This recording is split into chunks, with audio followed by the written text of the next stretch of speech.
नमस्कार प्यारे साथियों, स्वागत और हार्दिक अभिनंदन करता हूं मैं आलोक आप सभी का इस प्यारे से परिवार आरडब्ल्यू टेक क्लासेस। मैं उम्मीद करता हूं कि आप सभी को बेसब्री से इंतजार होगा कि सर आरआरबी जेई का नोटिफिकेशन कब तक आएगा। तो प्यारे बच्चे, आज हम बात करते हैं एक्सपेक्टेड डेट क्या हो सकती है नोटिफिकेशन की, इसका सिलेबस क्या हो सकता है, सर कौन कौन इसकी तैयारी कर सकता है, कौन कौन फॉर्म भर सकता है, डिप्लोमा, डिग्री, आईटीआई, सारी बातें हम लोग आज इसमें करेंगे कि कौन फॉर्म भर सकता है, कौन नहीं भर सकता है, कौन कौन सी ब्रांचेस में एलिजिबल होती है, सैलरी क्या है, इसका पे लेवल क्या है आपके पास में, पेपर का लेवल क्या आता है प्यारे साथी, कितने स्टेज में एग्जाम्स होते हैं, मतलब कितने सीबीटी इसमें होंगे आपके पास में, किस सीबीटी से आपकी मेरिट बनेगी, ये सारी बातें हम लोग आज बात करते हैं। तो चलिए वीडियो में आगे बढ़ते हैं। तो सबसे पहले उस ड्राफ्ट नोटिस की एक बार चर्चा करते हैं जो ड्राफ्ट नोटिस आपने देखा होगा। ड्राफ्ट नोटिस में ये बताया गया है कि आपके पास में ये 1 जुलाई का नोटिस है प्यारे साथी। तो यहाँ पर कुल मिला के सारी वैकेंसी हमने इसको डिस्कस कर लिया था, तो इसको मैं बहुत ज्यादा डिस्कस नहीं करूंगा। मैं यहाँ पर केवल आपको ये बताना चाह रहा हूँ कि आपके पास में यहाँ पर टोटल वैकेंसियों की संख्या जो 2026-27 के लिए है वो 4098 है। ये पोस्टें अभी बढ़ भी सकती हैं और आपके पास में कम भी हो सकती है, जेन्युइन, लेकिन कम होने के चांसेस कम होते हैं, बढ़ने के चांसेस ज्यादा होते हैं प्यारे बच्चे। तो ये पोस्टें अभी बढ़ भी सकती हैं, तो अभी कुछ कहा नहीं जा सकता। 4098 तो है ही, हो सकता है इतनी ही रहे, हो सकता है बढ़ भी जाए।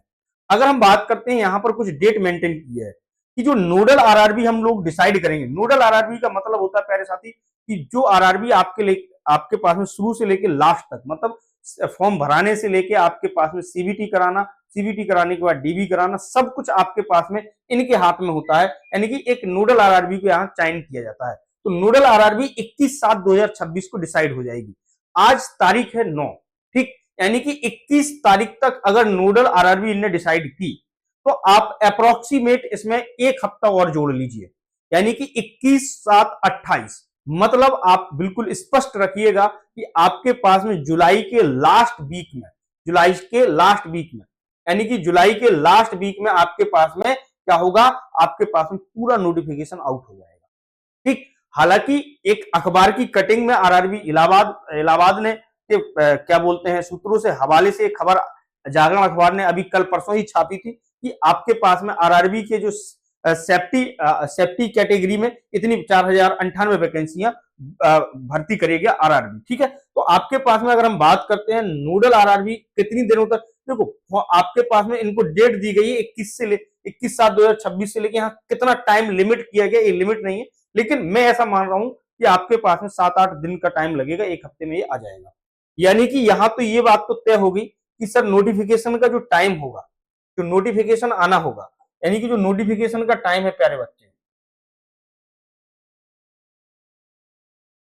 नोटिफिकेशन की जो टाइम है वो मैं मान के चल रहा हूं कि आपके पास में थोड़ा बहुत 19-20 हो सकता है, लेकिन आपके पास में ये जो है आपके पास में 25/7/2026 से आपके पास में लगभग आपके पास में 30/7/2026 के आपके पास में बीच में आपको देखने को मिलेगा नोटिफिकेशन।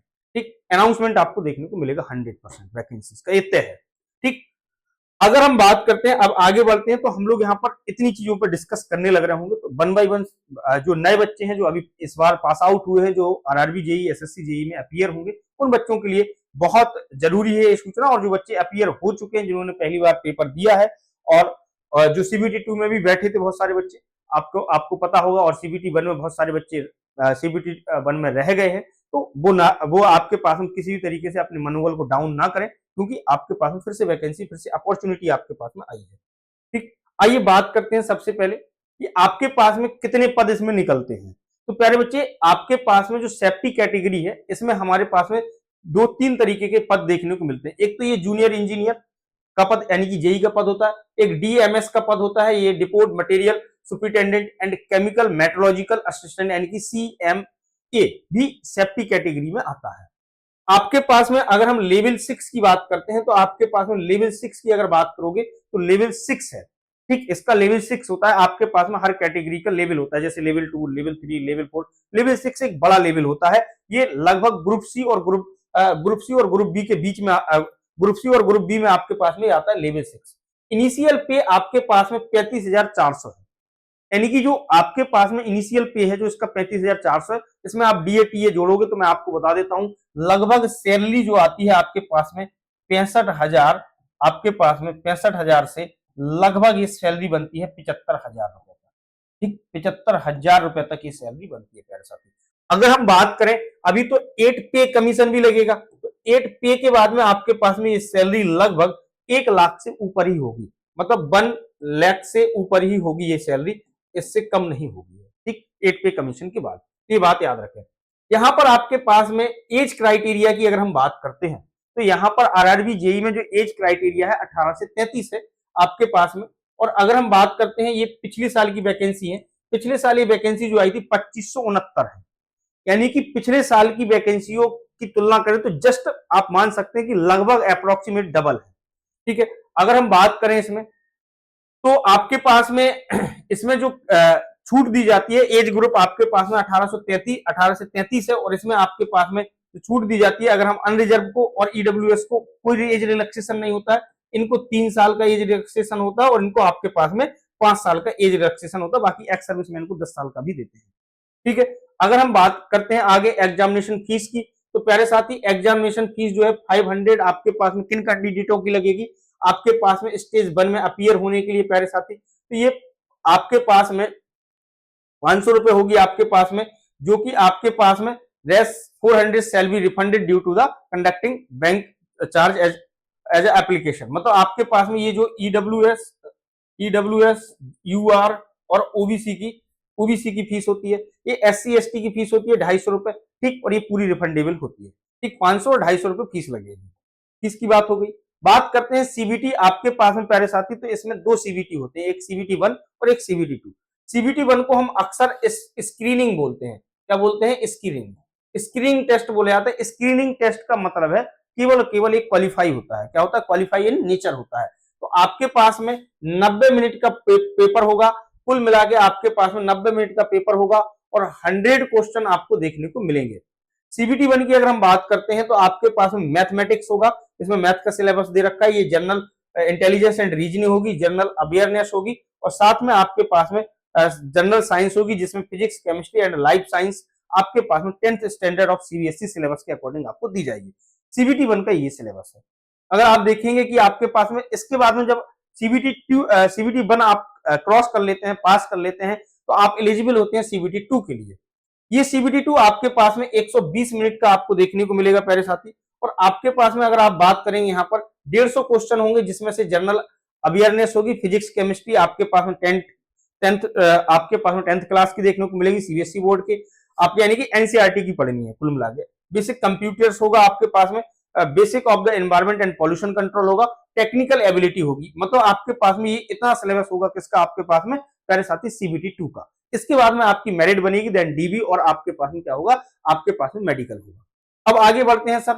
तो अगर हम पेपर 1 की बात करते हैं तो पेपर 1 को किस तरीके से नंबरों में डिवाइड किया गया है, तो प्यारे साथी 30 नंबर की आपके पास में क्या आएगी? 30 क्वेश्चन होंगे, 30 नंबर की मैथमेटिक्स देखने को मिलेगी, आपके पास में जीआई और रीजनिंग आपको 25 नंबर की देखने को मिलेगी, जनरल अवेयरनेस 15 नंबर का देखने को मिलेगा आपको, प्यारे बच्चे जनरल साइंस 30 नंबर की देखने को मिलेगी, और प्यारे साथी टोटल जो होगा आपके पास में 100 क्वेश्चन देखने को मिलेंगे, जो कि 100 नंबर के होंगे, और आपको 90 मिनट में ये पेपर देना होगा। चलिए प्यारे बच्चे आगे बढ़ते हैं। आपके पास में सेक्शन 2 की बात करते हैं, यानी कि सीबीटी 2 की बात अगर हम कर लें प्यारे बच्चे, तो आपके पास में जनरल अवेयरनेस 15 नंबर की है, आपके पास में फिजिक्स केमिस्ट्री 15 नंबर की है, बेसिक कंप्यूटर ऑफ एप्लीकेशन ये 10 नंबर का है, एनवायरमेंट 10 नंबर की है, और आपके पास में 100 नंबर का आपका टेक्निकल एबिलिटी होगी। आप जिस भी ब्रांच से बिलोंग करते हैं वो आपके पास में यहाँ पर देखने को मिलेगी। ठीक, 100 नंबर में। तो सीबीटी 2 हो गया। अब बात करते हैं प्यारे बच्चे, इसमें सबसे पहले यहां पर देख लेते हैं कि आपके पास में सीएमए यानी कि केमिकल एंड मेट्रोलॉजिकल में आपके पास में कौन कौन बच्चे एलिजिबल होते हैं। जिन बच्चों ने बीएससी केमिस्ट्री और फिजिक्स से कर रखी है, जिन बच्चों ने बीएससी केमिस्ट्री और फिजिक्स से कर रखी है, वो बच्चे एलिजिबल होते हैं सीएमए में। ठीक, अगर हम बात करते हैं यहाँ पर कि कौन कौन बच्चे यहाँ पर एलिजिबल होते हैं, तो मैं बी आपके पास में एकदम कंफर्म कर दूं कि आप कौन कौन एलिजिबल है। सबसे पहले आईटीआई का अगर कोई बच्चा है, आईटीआई का अगर कोई बच्चा है, अगर उसने केवल आईटीआई का डिप्लोमा कर रखा है, तो वो इसमें इस पद के लिए एलिजिबल नहीं है। अगर किसी ने आईटीआई प्लस डिप्लोमा कर रखा है तो आपके पास में वो एलिजिबल हो जाएगा। यानी कि डिप्लोमा, यानी कि जिसको हम बोलते हैं पॉलीटेक्निक, पॉलीटेक्निक जिसने कर रखा हो और जिसने बीटेक कर रखा हो, वो सभी बच्चे एलिजिबल होंगे रिस्पेक्टिव ब्रांचेस में। जैसे ये ब्रांचें दे रखी है, मैकेनिकल इंजीनियरिंग में कई सारी ब्रांचेस होती हैं डिप्लोमा में और डिग्री में भी। तो आपके पास में जितनी भी मैकेनिकल की आपके पास में ब्रांचें हैं वो मैकेनिकल के अंदर आ जाएंगी। इतनी सारी ब्रांचें हैं, जैसे प्रोडक्शन हो गया, ऑटोमोबाइल हो गया, मैन्युफैक्चरिंग हो गया, आपके पास में इंडस्ट्री हो गई, मशीन्स हो गए, टूल हो गया और टूल एंड डाई मेकिंग होगी, और आपके पास में कॉम्बिनेशन ऑफ एनी सब stream of the basic stream above the discipline. यानी कि मैकेनिकल की कोई भी सब स्ट्रीम होगी, आप इसमें मैकेनिकल में फॉर्म भर सकते हैं। जब आप फॉर्म भरते हैं तो आपको वहां पर अपनी ट्रेड चुननी होती है, और अगर आप ट्रेड मैकेनिकल चुनेंगे तो आप आपके पास में अगर आपके पास में मैकेनिकल की कोई भी सब ब्रांच होगी तो ट्रेड वहां पर आपको मैकेनिकल चुनना पड़ेगा।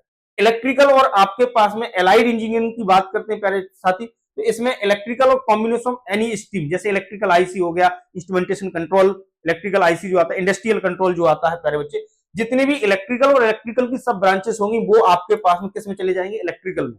इलेक्ट्रॉनिक्स और इलेक्ट्रॉनिक्स की जितनी भी सब ब्रांचेस होती, क्योंकि सबसे ज्यादा इलेक्ट्रॉनिक्स में बहुत ज्यादा ब्रांचेस आपको देखने को मिलती है, जैसे आईटी हो गया, आपके पास में कंप्यूटर साइंस हो गया, आपके पास में कंप्यूटर इंजीनियरिंग हो गया, यानी कि सीएस वाले फॉर्म भर सकते हैं, लेकिन वो आपके पास में कहां चले जाएंगे, इलेक्ट्रॉनिक्स और एलाइड ब्रांचेस में चले जाएंगे।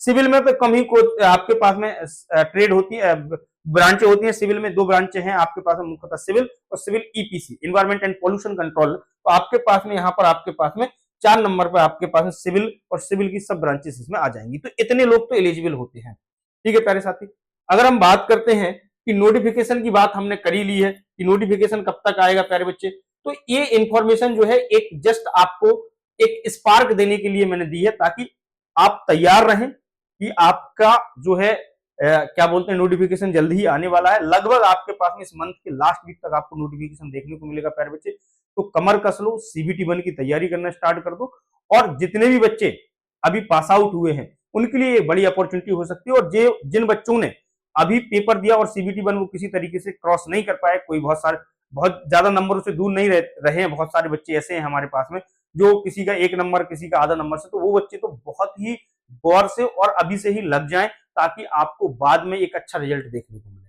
तो प्यारे बच्चे, मिलते हैं ऐसे ही शानदार इंफॉर्मेशन के लिए। तो एक बार कमेंट बॉक्स में जरूर बताइए इंफॉर्मेशन कैसी लगी। अगर आपको लगता है कि कोई और इंफॉर्मेशन आरआरबी जेईई के बारे में आप जानना चाहते हैं तो कमेंट बॉक्स में जरूर बताइए, उस पर तुरंत ही हम लोग एक वीडियो लेकर आएंगे। थैंक यू बच्चों, जय हिंद, जय भारत।